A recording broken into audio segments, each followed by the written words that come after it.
When I'm walking down the street. I do want to say to Doni and many of you in this room that over a very long career in this city, all of you have helped me and my colleagues tell the truth and to try to tell.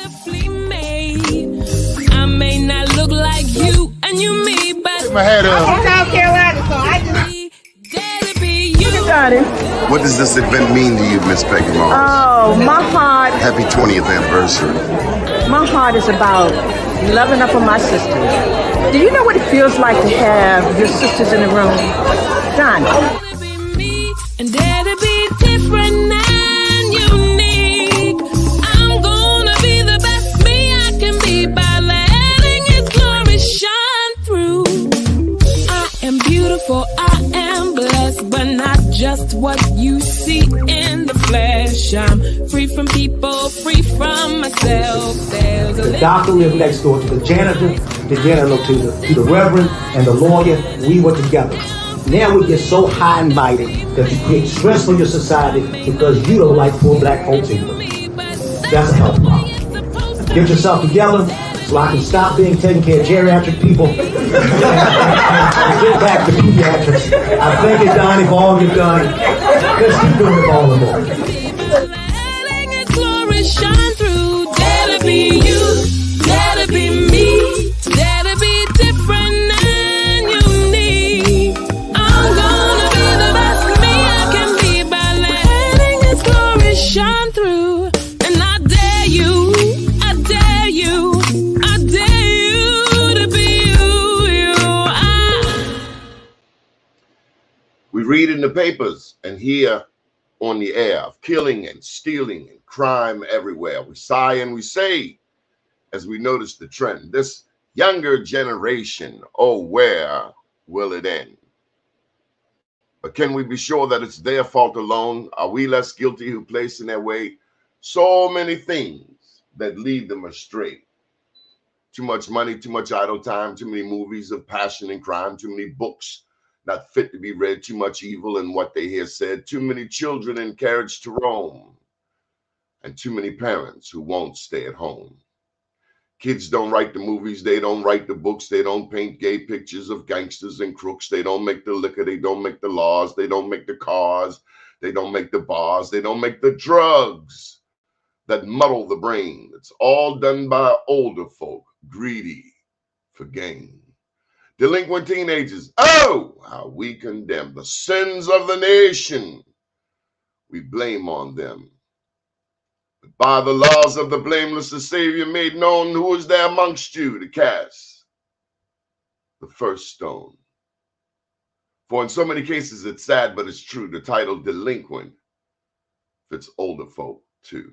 We'd like to welcome you to today's show. First name's Doni, last name's Glover, in it to win it for the long haul, baby. And we have some very special guests today, including Yolanda Pulley. Yolanda, you're going to cut your camera on. There we go. Good morning. You got to unmute Good morning. yourself. And we also have Sean Sims. Sean Sims, good morning.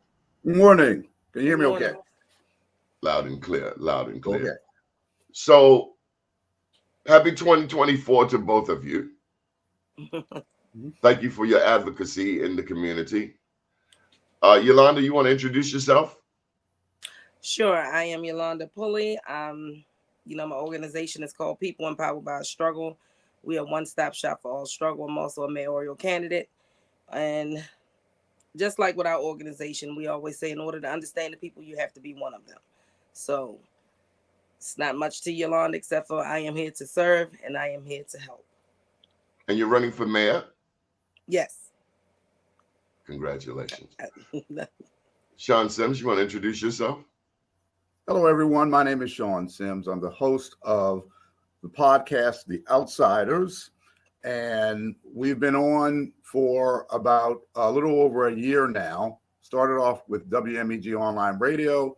Then we transformed into the podcast, The Outsiders.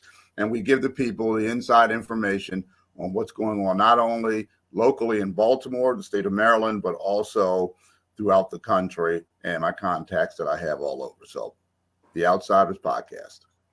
Oh, Donnie, I'm so sorry. So disrespectful of me. We are also Frontline News on Donnie Glover's network, who we greatly appreciate for giving us a voice and an opportunity to give our platform across all his social media platforms. So, Donnie, thank you. We love you so much. We love you right on back, but it's a team effort, and we help each other.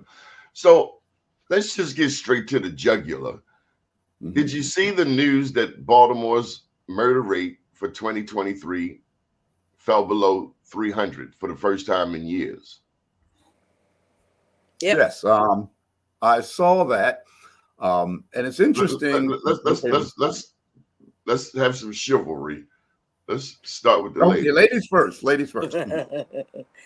Well, yeah, I'm on the same page with him. What did you think? Could you believe it? I can believe it and I can't believe it. I can't believe the ones that's taking credit for it. I don't understand how everybody is taking credit for something that really has nothing to do with them. The streets are not beefing the way that they used to. We just have children controlling crime in our streets, and they're missing their intended target. So is it Ivan Bates? Is it Barrington? Or is it Brandon Scott? Who's saying that they reduce crime? Sean? Well, I have a little bit of another take on it because we've been talking about this on the Outsiders since last year. And I'm just going to throw out some figures in regards to what's going on with the homicide rate and what has been going on with the homicide rate in Baltimore City and the mayor's campaign promise that he made. And his campaign promise was to aim to reduce. His goal was to reduce homicide by 15% each year of his term. Now, you have to focus on what he's saying and what Slim Shady is saying. That's what we call him on the Outsiders. Because if it's 15% each year, now I'm going to do the math because I was in finance and mortgage brokering for about 20 years. Okay, so I crunched a lot of numbers over the years. And in looking at his campaign promise, in 2020, the homicides were 335. So Baltimore City had 335 homicides in 2020. That was the year Brandon was elected. His promise was 15% each year. We have to focus on this, folks. Don't let that slide, because that is what is the crux of the matter with what's going on with the campaign promise. Yolanda's running for mayor. You have about 11 more people running for mayor, and they're going to say things. So you got to hold them accountable to what they're saying. Now, in 2021, he promised to reduce homicide, to get it under 300. And if you reduce 335 by 15%, it's 285. So that's correct. But the actual number was 334. So Baltimore City had 334 homicides in 2021. So his campaign promise the first year was obliterated because it's a 0% change. If there was not a reduction by 15%. Now, let's go to 2022. He promised 242, no more than 242 homicides. The reason I'm saying this is because you have to take his campaign promise from year one. That's 285. Okay. Just take 15% of 285. You got to do it each year because he said each year. That would be 242 for 2022. Again, the actual homicides for 2022 was 329. That's a 87 souls difference because he did not reach that. So that's a second year. Now you have to go to the third year. That was this past year, 2023. All right, Sean, I want you to wrap it up. Anyway, well, I just want you to make your point. The point is this. The point is this, Donnie, and everyone should understand this and focus on this because I don't know why it's going over people's head. He made a promise for 15% each year. He's trying to say 15%. He made a promise that he couldn't keep. Yes. I mean, that's if you live in Baltimore for any extended period of time, Yolanda, can you make a promise like that? Especially when you don't have the experience doing it. I mean, I would never. It's like a little kid saying it was outlandish from the jump. You know, it's like a little kid saying he's going to be an astronaut next year. Not that it's impossible, but come on, now you got a lot of work to do. Well, if we understand the dynamics of Baltimore City, you should never have put a number on the reduction of homicides. If we're not talking about reducing homicide numbers to zero, we shouldn't be talking about reducing harm. We should be talking about how are we going to clear up crime? How are we going to rid these people off the streets that's doing the actual murders? Not sitting up there holding their hand, just like on a radio show. I said, and I also heard, people also reiterated that when it comes down to this wraparound service thing, would you rather for a police officer to show up at your house after a crime been committed, or do you want a social worker to show up? Let's make it make sense. The social worker. A police officer is for law and order. Yes. And if your house is being broken into, and somebody's holding your loved one hostage, are you going to send in a social worker? Do you want me to send in a social worker, or do you want me to send in the police? Or you send in the police? And that's to my point.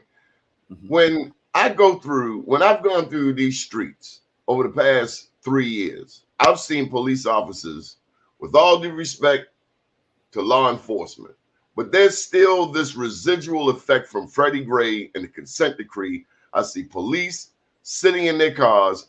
Crime is going on across the street, but the police are sitting in their cars. So when you tell me that you have reduced the murder rate, I'm saying, how in the world did you do that? Was it mental telepathy? Well, did it reduce in your neighborhood, Donnie? Hell no. Because I could have swore it actually went up slightly in your neighborhood. It did. Sandtown, Winchester area. It did. Cheatham speaks on it all the time, how crime has never been reduced in his community. So how is crime, what are we looking at? What is this data showing?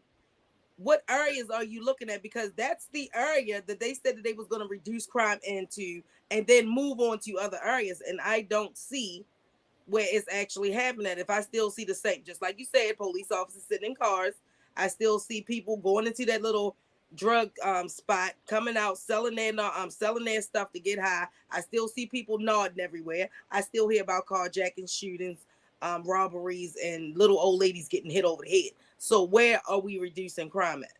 The crime has actually gone up. I calculated that this was like maybe a month and a half, a few months ago. So it might be a little bit of an adjustment, but the total number of crime has gone up 13%. It's gone up. They're manipulating the numbers by trying to deflect on one and push it on the other. Exactly, oh, well, homicides is down, but crimes is up.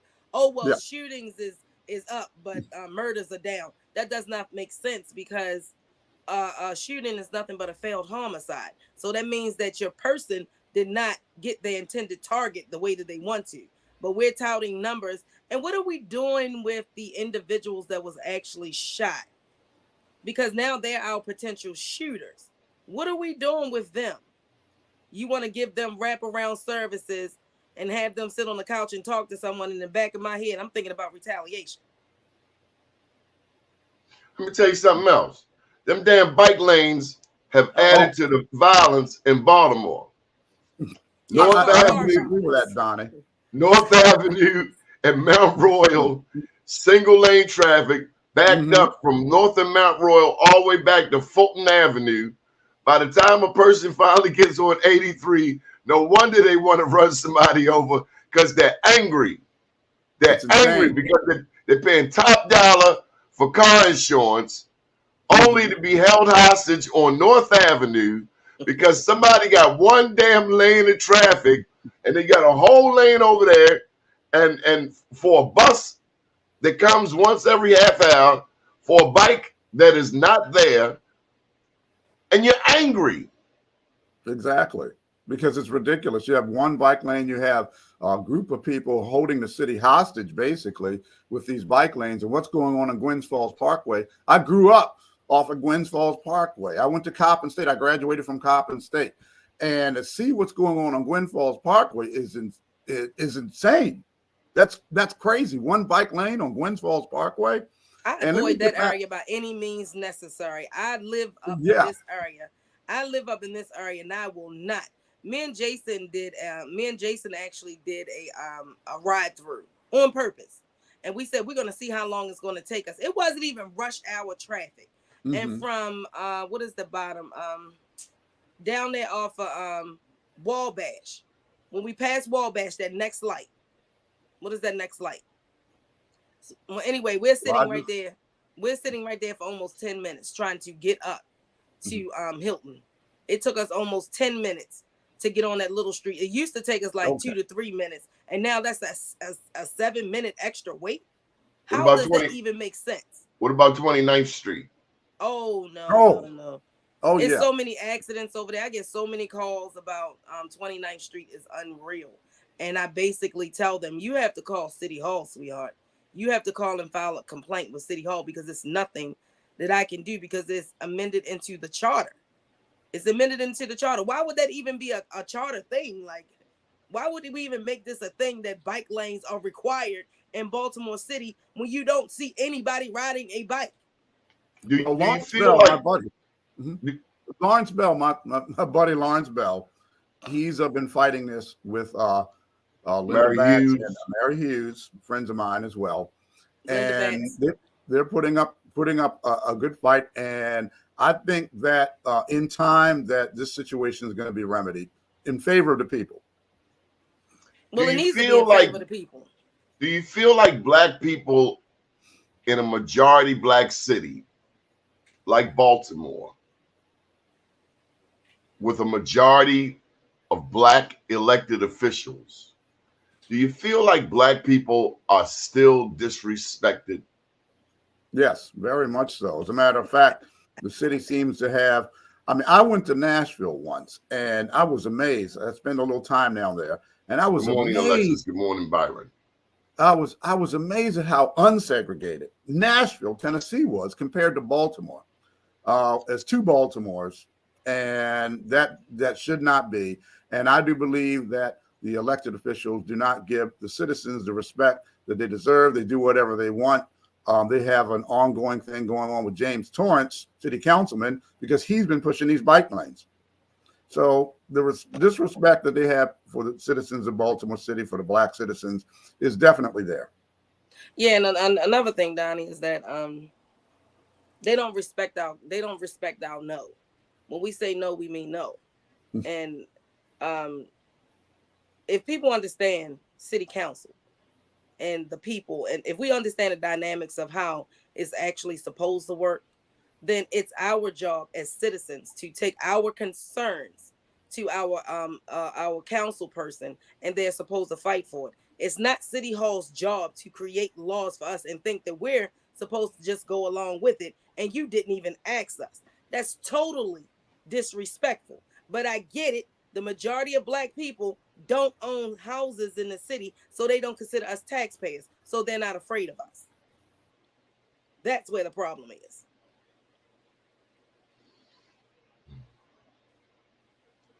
So who do you like for mayor? Why are you running, Yolanda? Why are you running for mayor? Because we're tired of the disrespect. We're tired of being ignored. We're tired of crime running rapid. We're tired of the children holding our seniors hostage in our city. We're tired of this piss poor educational system. We're tired of being, again, not considered taxpayers.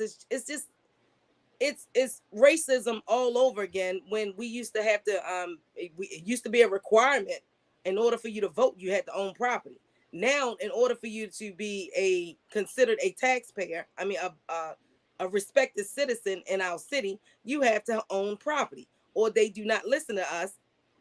Bottle taxes, chip taxes, none of that stuff even matters when it comes down to owning property. We do not own property. We have never been afforded the opportunity to thrive in this city since Baltimore City has been in existence. If we don't know the history of Baltimore, we should not be running. So let me share it with you. Back in 1910, the mayor was J. Berry Mahool, M-A-H-O-O-L. He is known as the father of segregation. Correct. In 1910, Roland Park, Baltimore's first suburban garden community, was built. And the white people there, or at least the majority of the white people there, did not want blacks to be able to move into Roland Park. So yeah, that's when they created those charters. Back then, that's when they created those ordinances that said that blacks could move into white neighborhoods and whites could move into black neighborhoods. Correct. Mm-hmm. And although it was illegal, it was nonetheless replicated throughout the institution of the city and then throughout the country. Apartheid in America started right here in Baltimore. Correct. And that mentality is still with us today. We just did a story on Hose Heights, which is right next door to Roland Park. Correct. In 2023, 2022, that same fight is going on. Those people in Hose Heights were denied access to Roland Avenue because of the people in Roland Park, or at least the racist people in Roland Park, because we don't want to make a blanket statement. There are some very beautiful white people in Baltimore, but there are also some very racist ass white people in Baltimore too. And they stink to the high heavens. Well, But what's worse, I'll just make this point and share the mic. What's worse are the black people charged with leading who's sucking up to them. Yes. Yes, and that's going on right now. Yeah, that's going on right now. Yeah, but do we blame them or do we blame the people that put them in office? Well, I'm going to say something. They betrayed us. I blame them. They're traitors. They're worse than Trump. Yeah. Let's look at the mayor's race going on right now. There's a candidate running for mayor who's being backed by an organization. They're being backed by a news media conglomerate. And we know who that candidate is. That's Sheila Dixon. And she's being backed by David Smith, Sinclair Broadcasting. And it's out there. They had a town hall. She's the only one there, which is ridiculous. The other candidates were left out. They weren't even invited to the town hall. So it's not like we didn't see that last year with Vignaraja, the last or the election. year before, or the year before. This has been going on since, I want to say, since the election of 2016. It might have been going on before that, but when I started paying attention to it, it was probably back in 2016 when I seen that they were doing unethical things by Sheila was on the opposite end of this stick. She was on the other side. Exactly, Donnie. She was on the other side. She did the same thing. So can you blame her? Thing that we did. Can you blame her? My thing is, Donnie, is that if you didn't like it being done to you then, why are you doing it now? It's called being a hypocrite. Now you're the favorite one. I just have an issue. I don't have an issue with Sheila. I just have an issue with the decisions that's being made. What would you do? She tried it. She tried it this way. She tried it that way. They robbed But her. you don't sell us out at the end. You don't sell out. You don't sell out. You don't tap out. That's tapping right. out. You don't right, correct. Like That's what I did. Like what I did. I brought all the candidates together to do a protest. Every last candidate together to do a protest. Because it's not about Yolanda at the end of the day. Everybody just didn't wake up in the morning. Well, some of us probably didn't wake up in the morning and say, hey, I want to run for mayor because I got feet. Some have some good ideas. It might not transform Baltimore City, but these good ideas collectively come together. And guess what? It creates an atmosphere of hope. What we're getting now, we're just getting residual from other people's administration. These children is Sheila Dixon's administration is running in these streets when these wrecks in schools were closed. This is their administration and every other one before and after her. I love her to death. But see, the thing is, forgiveness is a virtue. That does not or transform into you deserving to be our leader again. No, it does not. It does not. Just because and she will not admit, she just simply says, I made a mistake. What was the mistake, Sheila? You keep saying I made a mistake. I'm sorry for my mistake. But she will not say What are you talking about? The gift cards? I'm talking about the gift card scandal. Oh and man, what happened. I'm so over the gift cards. That was 2007. This is 16 years later. You want her to apologize for that again? No. This is the point I'm trying to make, Donnie. I didn't make this point as a man. Jason, I think it was Jason who made this point, or it was someone else, I believe, made this point. But the point was that you're saying that you're sorry and so on. You're still saying that, and you made a mistake. Come on. But she won't say what was the mistake. What was the mistake you made? Actually, That's set up. I mean, do you know what happened? Do you know what happened, Sean? I know about the midnight meeting. Huh? I know about the midnight meeting where all this was put together. By who? I know about the midnight meeting. Put together by who? Please share. You're being cryptic. Share. Okay. It was a midnight meeting. I was on my podcast several times. It was a midnight meeting that took place where the contractor, Sheila, and some other folks got together. What contractor? You talking about Pat Turner? Yeah, the contractor she was working with the gift cards. And there was a midnight meeting. And Sheila can say it didn't happen, Sheila. There wasn't a midnight meeting. All this was put together and planned. And she was told at the end of the meeting, don't do it. Sheila, don't do this. It's going to come back and bite you. Don't do said, what? Don't worry about it. Don't do what? Don't do this gift card scam thing she was doing. And she said, no, I'm going to do it. Everything will be fine. And it wasn't. It wasn't fine. That's not quite my understanding. My understanding is that Pat Turner. I have the inside information. We're the outsiders. We get the inside information. Okay, what information do you have? Midnight meeting. What information do you have? Just what I just went over with you. It was a midnight meeting done prior to the election. Sheila was running, and they came up with this idea. Who is they? Well, Sheila Dixon and the contractor, her boyfriend at the time. It was a midnight meeting. Do you know his name? I forgot the gentleman's name, but it was her boyfriend at the time when this thing Ronald happened. Liscombe? Yeah, I believe that's it. Yeah. And I know people who were there at the meeting. Sean, we have to be responsible as journalists. I understand. I'll bring them out. I'll get them to talk about the midnight meeting. I have to get them on Sean, let me share this with you. Mm-hmm. As journalists, we have to be responsible. And if we're not adding to the body of knowledge and adding to the understanding, then we're adding to the confusion. No, there's no confusion, Donnie. Oh, no, listen to me, Sean. Are you holding this lady accountable over something that she's paid the price for 16 years ago? Are you really doing that? There's a saying, Donnie. No. I asked you a question. Are you holding this lady accountable over something that she paid the price for 16 years ago? Are we really going back? Because she's running for mayor again, yes, the answer is yes. Because she's running for mayor again, she should not be mayor again. So the answer is yes.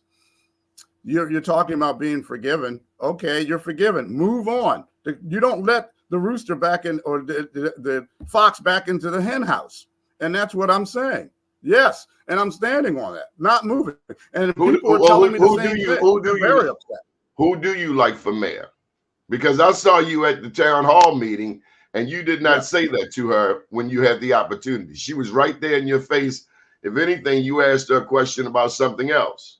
I watched you. Well, I wasn't there for that reason to say that to her. I was there to ask another question. Well, I mean, now, pardon me, but this is kind of like talking behind her back. You had the opportunity to say this to her.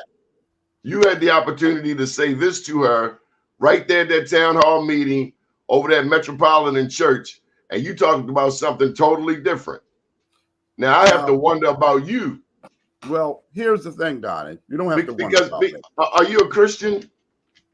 Well, let me answer the first question because you're jumping around. Now, when it comes to the town hall and what I had to ask, she doesn't deserve to run for mayor. I'm saying is this. There's many things I could have brought up at the town hall. There was a slew of things I could have brought up at the town, including that. But I wasn't there. You made a bold statement. You said she should not run for mayor. She should move on. But there were thousands of people. I'm going to keep saying it. Okay. She should move on. Move on. You don't let the fox back in the hen house. Right, but we have to understand that one sin is not greater than the next.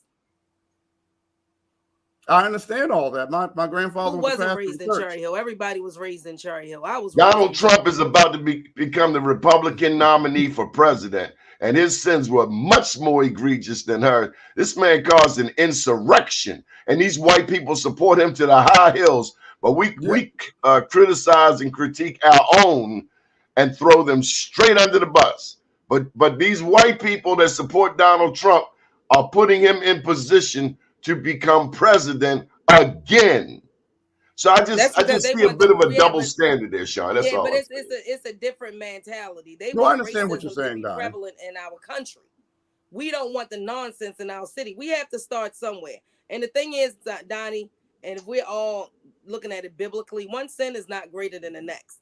If you say that she can come back in office, so can Kathleen Pugh, so can every other corrupt politician. So we should let Yes. Cheryl Glenn back. We should let all these other people that was previously elected that did people wrong. We should let them back. Matter of fact, let's look at it wide spectrum. What about all these people that went out here and made piss poor decisions to support their family that could not go back and get their job back, that could not go back to a supermarket because they stole a pack of chicken because their children were hungry? Like I said, forgiveness is a virtue. That does not mean you deserve to be our leader. Okay, Exactly. so Yolanda, I'm gonna be biased, so you know I'm gonna be biased. So don't ask me who do I think is good for mayor. That's just ridiculous and redundant, Donnie. Don't do that. Sean, Bob Wallace. I just love this right here. Bob Wallace for mayor because he was raised in Cherry Hill. But what has he done for Cherry Hill? What has he done? What has he done since the last election? What has he done? Period. He doesn't even live here. So if you want to get down to the nitty gritty, find out where that man live at first and why you worming yourself. We don't need nesters. We don't need them. We don't need them to come in and think that you can come in and fix us. Stay where you at. Stay in your lane. Continue to get your money from Baltimore City Educational System. Continue to sit on the Greater Baltimore Committee because that's what suits you. I'm sick and tired of people coming here thinking that they can just come and fix us. We don't need to be fixed. We just need help. We just need correct leadership. Well, I'm got to get ready to run, guys, but I'm going to say this. I think that the next mayor... Don't run now because we got some questions for you. No, I do have to run, but I'm going to say no. You put some bold statements out there. You're going to have to stand on your statements. Well, listen to the podcasters, the outsiders, because I do the same thing there, and I do stand on what I say. But I'm going to say let me ask you this one question before you go running. Okay. No, I do have to go. What have you done for the city of Baltimore? Well, I'm going to say this, Doni. In regards to my faith, as a Christian, because I am, and grew up in the church, a Man of Bible Baptist Church. My grandfather was a pastor. And what I did is I focused more on a salvation aspect of people of Baltimore. Yes, I have been involved in helping people and doing things that I just don't really talk about or speak about. But when it comes to people and the salvation of people and getting out the gospel and doing that, I've been involved in doing that for almost 40 years. So I do have a ministry. I am involved in that. I have been for a very long time. So I will say that. So you're a preacher. Ask me what I've done. No, I wouldn't say that. No, don't put that on me. My grandfather did that. But yes, I have been involved in ministry for quite a long time. What part of town? West Baltimore and all over, basically. Our church, Man of Bible Baptist Church, is actually right across from Pimlico Racetrack. So I was involved in radio ministry, TV ministry, and ministries in regards to getting the gospel out and helping folks. So I will say that. Well, we thank you for joining us. I do have to run. We thank you for joining us, Sean. Thanks, Doni, for having me. I'd love to come back, but I got to have you on Outsiders podcast. Okay, but Sheila Dixon, I'm pretty sure she's going to punch you in your mouth when she see you. Well, good luck with that one. Okay, take care, guys. I feel the same way. Donald Trump going to win it regardless. He's going to be the first president elected from a prison. I truly believe that. He's got great lawyers. Right, but we have to understand, Donnie, that What have you done for the city of Baltimore? ask me what I haven't done. I don't have to ask you, because I remember you at North and Linden when Murder Mall was still there, and you were the leader fighting for the people in Murder Mall. They were putting those people out. It might have been the first time I met you, but I remember you fighting where there were no TV cameras. You were fighting the good fight, and you never backed down. You never stopped. Thank you. But what gets me? So let me put up Byron's comment.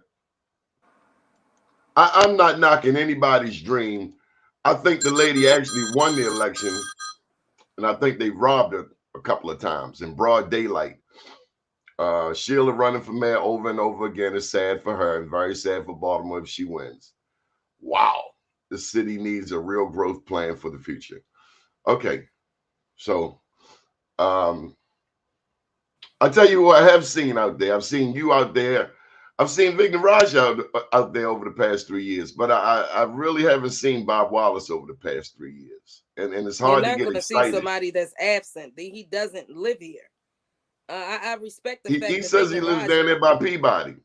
No, he don't. No. If you actually look at it, okay, let's make it make sense real quick.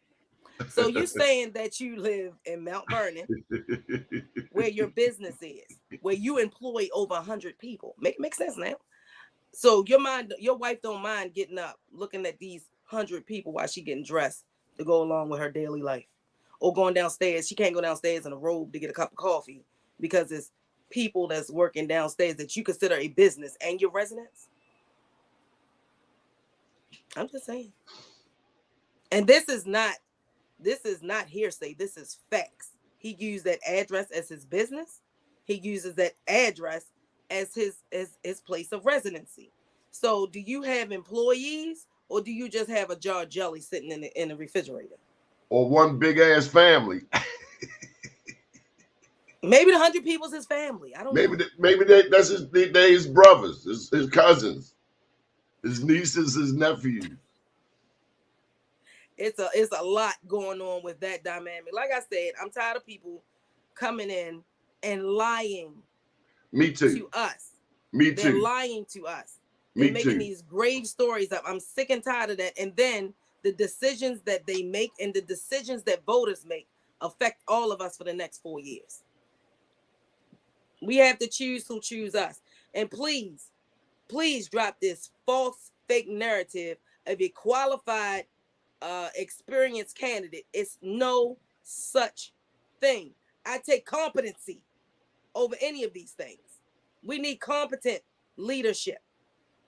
I don't want qualified experience because everybody in City Hall and previously they considered qualified and experienced candidates.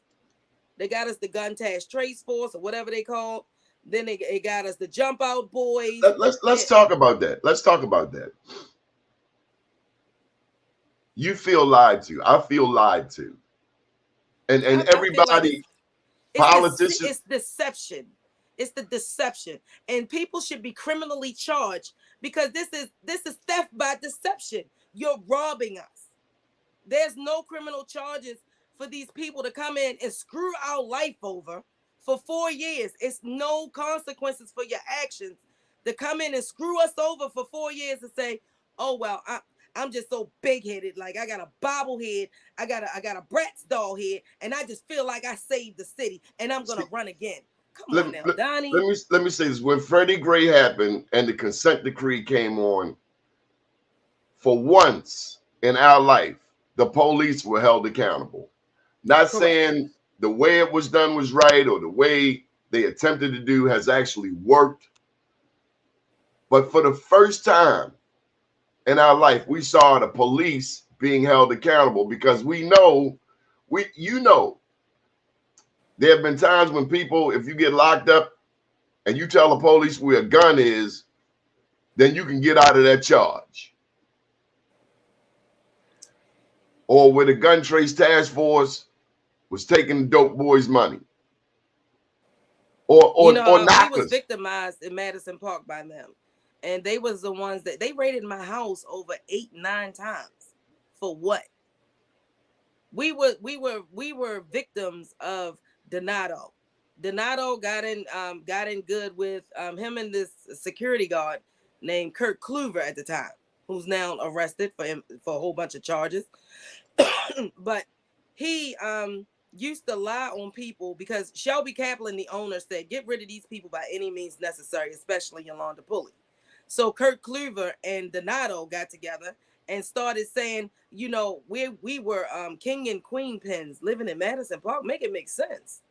We were big time drug dealers. We was BGF. We was what's the red one? We was Crippin'. We was Bloodin'. Like, make up your mind who we are. And you kept raiding my house on this because you didn't like what I did for people in the community. Nobody understands my story or my struggle because I have never platformed it. But we were a part of that generation where we had police on the roof and just throwing these things through people's houses, just whatever these flash bombs is, throwing them through people's houses just to make a spectacle out of them. You had police officers that was out here degrading our black men on purpose in the streets, pulling their pants down, putting their fingers in places they was not supposed to. What was the difference between that or them? What was they calling back in the day? Or doing something with the buck? What was the difference? You humiliated our black men in our own communities on purpose. You degraded them. And they did it on purpose. But see, my thing is, Donnie, it shouldn't have took a DOJ to come in Baltimore City and do what our elected officials were supposed to do. Nobody cared. We took all these things. They had a thing. Can you see my fingers? They had a paperwork on Donato this freaking thick. And internal affairs. And never put this man up on charges.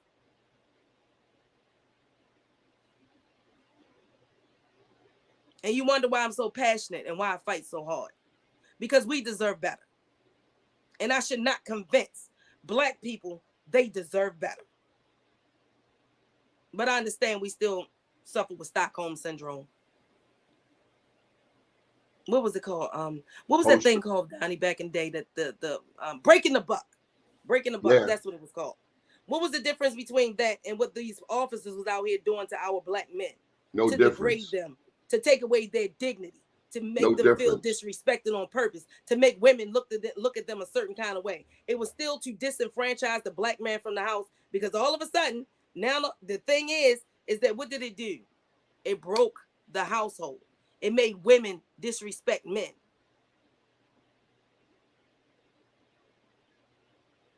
My top priorities would be put dignity and respect back in the hands of the people, because we can't move forward if we can't talk about accountability if there is no integrity and no honesty in City Hall.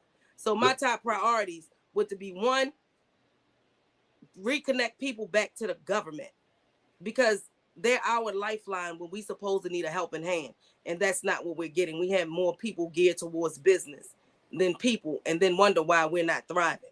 People cannot thrive if they're always surviving.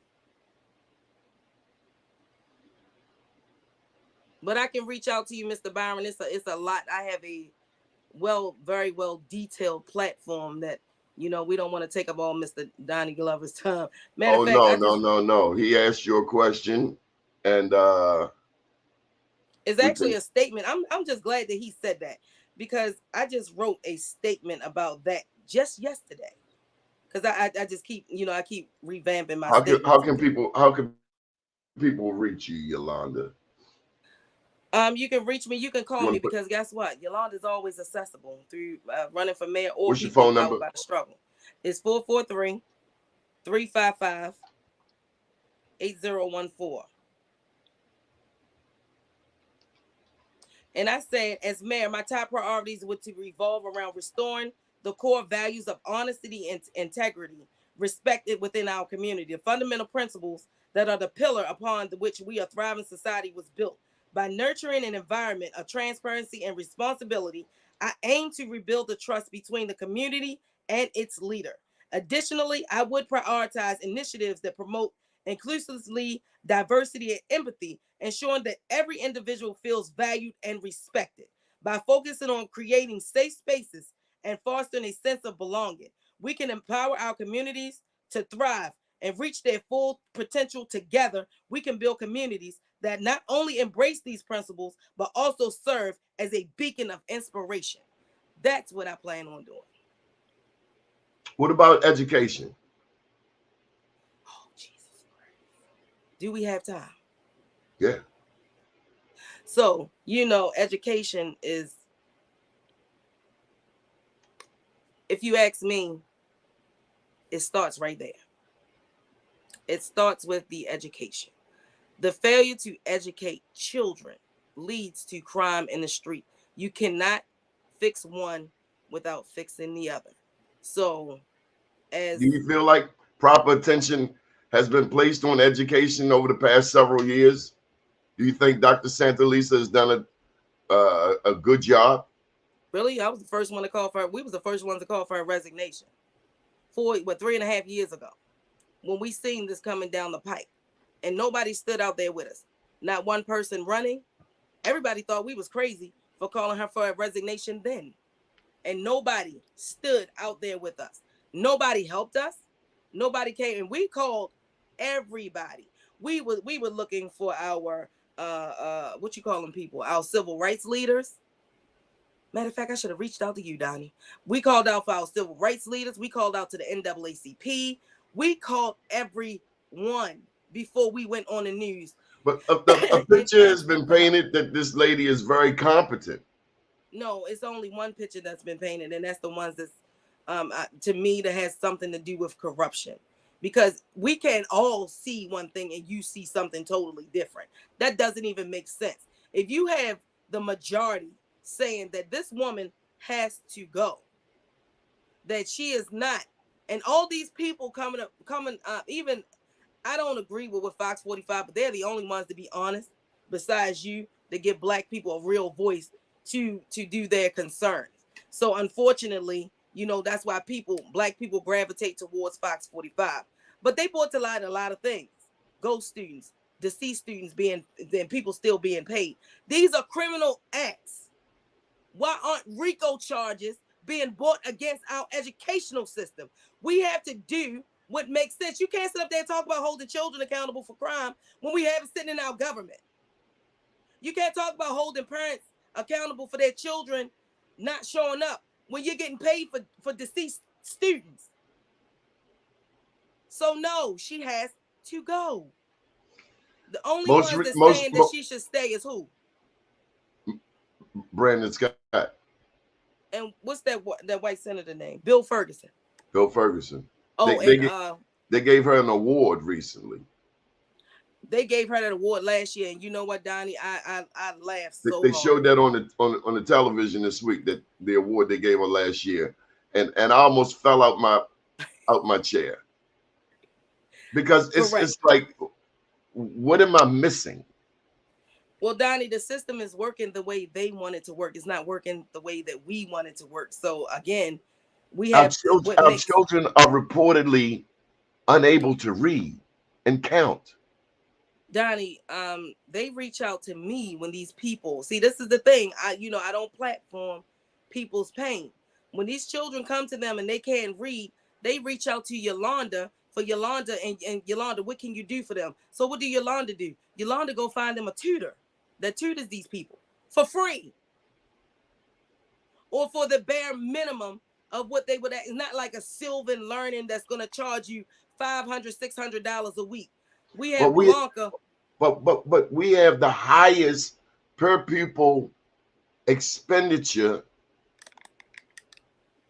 one of the highest in the country, $16,000 per pupil. It's way more than that, Doni. It's 22. 22,000. It's $22,000 per child, and when we was up at 88,000, it was a $1.62 billion budget a year. But now we done lost like over 10,000 students. Now it's down to 1.6 billion. You mean to tell me you can't educate children with that? How? See, that's what I said. We have to, what makes CENTS to them doesn't make SENSE to us. So those cents has to add up.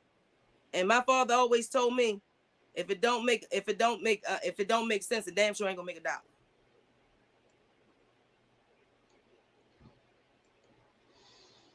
Jason Rodriguez said, Bob Wallace was a Republican, then he was an independent, now he's a Democrat. Right. Jason then said, will the real Bob Wallace stand up?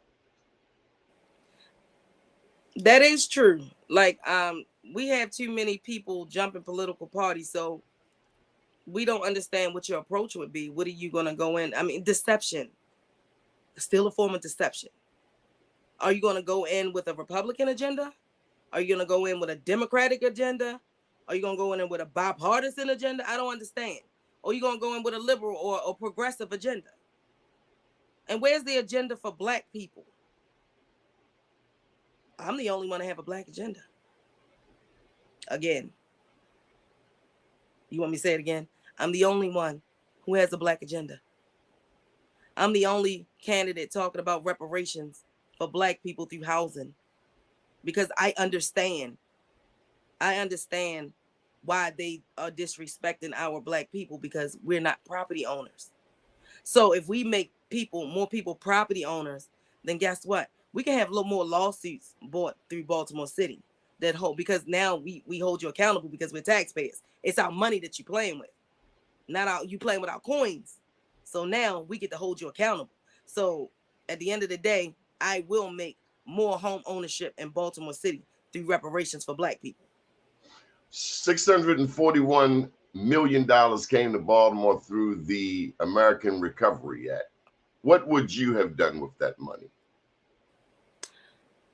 I would have basically did what made sense. Like building. I would not have put it into these hands of these weird nonprofit organizations. I would not have done that. I would have brought the people to the table and say, hey, where should this money go? What do you need in your community? What do you need help with? And we need a recreation center.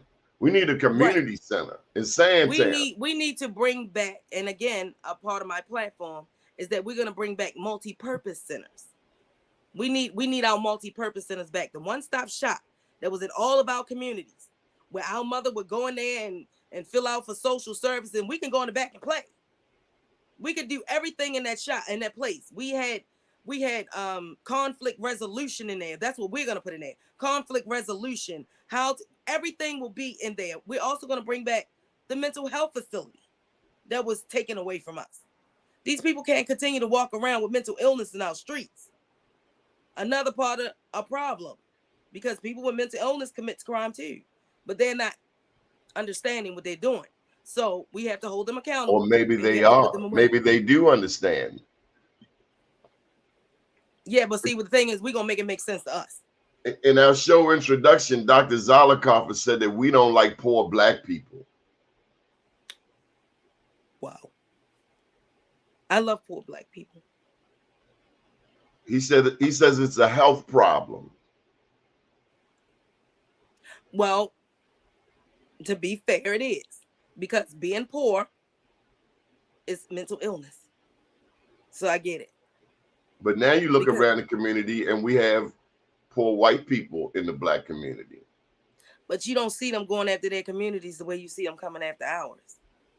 I don't see all this redevelopment going on in Pigtown that I see going on in West Baltimore. I don't see that. I don't see them going aggressively and taking these people houses the way that you're taking ours.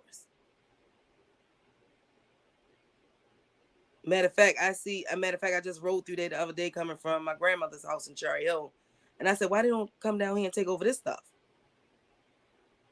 That is disgusting. But again, I'm thinking that our elected officials suffer with some type of mental illness. Why haven't you moved out of Baltimore? I've been here my whole life. This is what I know. This is what I love. This is where I was raised. My mother was raised. My grandmother and them migrated from the south up here. I see hope in Baltimore City. I just wanted to go back to how children used to play in the streets, how we used to get in trouble for drawing in the streets. That was our biggest crime, putting those hopscotches in the middle of the street. I want to see communities fixed and mended. I refuse to leave this curse to my grandchildren. It's bad enough I raised my children in it, but I'm not leaving it to my grandchildren and the future generations. I'm not doing it, not without a fight. I So either you can appreciate that. stand with me or you can stand against me. But one way or the other, we will lock horns. I appreciate that you love this city. I appreciate that no matter what, you are a fighter. True. Thank you. I appreciate that you are not afraid to walk these streets. We've had mayors who would never walk these streets. Not by themselves. I can't be afraid of. I am who they are afraid of. Like I said in the beginning, in order to understand the people, you have to be one of them. I'm the ones that they're afraid of. Malcolm X said, the communities that I grew up in were not good communities. Malcolm X said, in order to speak, Malcolm X said, you can't serve the people if you don't love the people. You can't serve them if you're afraid of them either. That's why they give out so much literature. That's what we need to get back to grassroots campaigning. Go knock on those people's doors and ask them, how can you help them? Do you think COVID has helped bring people together? No, it divided us. Yeah. Isolated us. I've been practicing social distancing my whole life because I don't like people touching me. I'm just being honest. So it's, to me, I'm used to it. I'm used to, you know, being the lone wolf. I'm used to that. I'm used to having, I'm gonna put it like this. I was a lone wolf with an entourage, but people knew their boundaries with me.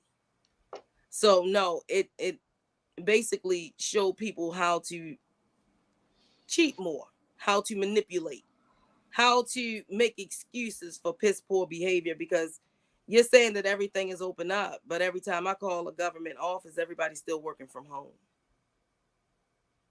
Why are these people still working from home if you're telling us it's safe? Stop with the lies and the deception. The deceit. Got 2 minutes. 2 minutes. Any final thoughts? Yeah, I'm gonna put it like this, Doni. I keep telling y'all I'm not a politician. I'm a people's tician. So my job is to love people, to protect people, and to bring a new light to Baltimore. A lot of people say that, I just found out that me and Harriet Tubman's birthday is on the same day. And, I see where I get my revolutionary spirit from. But choose who choose you. Elect who elected you. I choose people over politics. And that's how I'll always be. Regardless, in or out that seat, Yolanda is still going to be the one who come out here and help. It's just that I can help more if I take over the mayor's seat. So, I love my city. I have been here my entire life. My grandmother on down, we're the one, two, three. We're probably like the third or fourth generation in Baltimore City. And I love my city, and I'm not giving it up without a fight. So if I have to fight till the end, till the death of Yolanda, then so be it. Thank you for joining us. Good morning, world. Good night.